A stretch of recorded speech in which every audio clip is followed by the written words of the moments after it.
ဒီနေ့ဒုက္ခလမ်းရဲ့ရှိုးလုံးဝမ်းအနီးနားမှာရှိတယ်လွတ်လပ်ရေးလမ်းကကွန်ဒိုတစ်ခုမှာ customer တယောက်ရဲ့အိမ်မှာတက်ဆင်ထားတဲ့ solar system ကိုကျွန်တော်တို့ upgrade တွားလုပ်မှာဖြစ်ပါတယ်။ထောက်တူတဲ့အခါမှာကျွန်တော်တို့ကရှိနေတဲ့ panel ဘုံတွေချိန်မယ်ပြီးလို့ရှိရင်တက်ဆင်သွားတဲ့ပုံစံဆက် behind the installation ကိုကျွန်တော်တို့တွားပြီးတော့ရိုက်တာဖြစ်ပါတယ်။အဲ့ဒါဘယ်လိုတက်ဆင်လဲဆိုတာတစ်ချက်လိုက်ကြည့်ပါ let's go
Okay ရှေ့မှာဆင်ပြခဲ့တဲ့ဒီ re-installation မှာတော့ကျွန်တော်တို့ပထမက6 kg ရဲ့တစ်လုံးလေးကိုဆင်ထားတယ်ဘက်ထရီတစ်လုံးလေးပဲအဲ့ဒါကိုဆင်ထားတာကိုဖြုတ်တယ်ဖုတ်ပြီးတော့ကျွန်တော်တို့ upgrade ကိုကျွန်တော်ပြန်တက်တယ်ပေါ့နော်အဲ့တော့6 kg ကနှလုံးဖြတ်သွားပြီဘက်ထရီလည်းနှလုံးဖြတ်သွားပြီ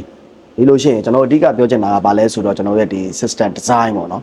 ဒီထဲမှာဆိုလို့ရှိရင်ကျွန်တော်တို့က premium ရှိတယ် budget ရှိတယ်ဒီ customer ရဲ့အိမ်မှာတော့ကျွန်တော်တို့က premium နဲ့တက်ပေးထားတာပေါ့နော်အဲ့တော့ premium ဆိုတဲ့အတိုင်းဒီမှာပါဝင်တဲ့ပစ္စည်းတွေကပိုများမယ် brand လည်းဖြစ်မယ်ပြီးလို့ရှိရင်ပို့ပြီးတော့တက်တက်ရရနဲ့တုံးထားတဲ့ safety component တွေကပို့ပြီးတော့များတယ်ဒီဘက်မှာဆိုလို့ရှိရင်ကျွန်တော်တို့ကဒီ solar string ပေါ့နော် solar 2 string ဖြစ်တဲ့အတွက်ကျွန်တော်တို့က solar accessory ကိုနှစ်စုံထည့်ပေးထားတယ်ဒီဘက်မှာတော့ AC ပုံးပေါ့နော်အဲ့တော့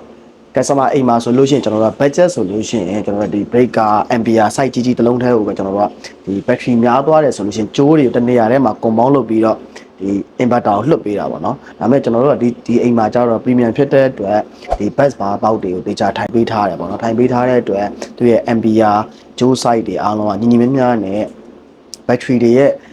ဒီရည်ရှည်ကိုကျွန်တော်တို့ကအသုံးပြုနိုင်တယ်ပေါ့နော်ဒီမှာဆိုလို့ရှိရင်ကျွန်တော်တို့ကဒီ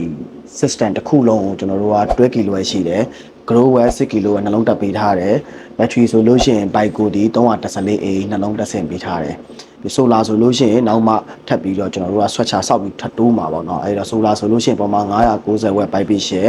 17ချက်ထည့်ပေးရတယ်အဲ့17ချက်ဆိုတဲ့အတွက်ကျွန်တော်တို့ကတစ်ဆင်းကို6ချက်တစ်ဆင်းကို5ချက်ထည့်ထားတယ်နောက်မှကျွန်တော်တို့ customer ရဲ့ဒီအိမ်ရဲ့ spacing ရ switcher ဆောက်ပြီးတော့မှထပ်ပြီးထပ်တိုးမှာပေါ့နော်ရှေ့မှာကျွန်တော်တို့ဆင်ပြတာတွေအားလုံးရိုက်ပြပြီးပြီရှင်းလဲရှင်းပြပြီးဆိုတော့ကျွန်တော် Discord e-commerce solar installation နဲ့တက်ဆက်မယ်ဆိုလို့ရှိရင်ဖုန်းနံပါတ်နှလုံးရှိပါတယ်39 96 146 111နဲ့39 9 9 6 9 6 9 5ကိုဆက်သွယ်ပြီးမှဆောင်ရွက်နိုင်ပါတယ် thank you ပါ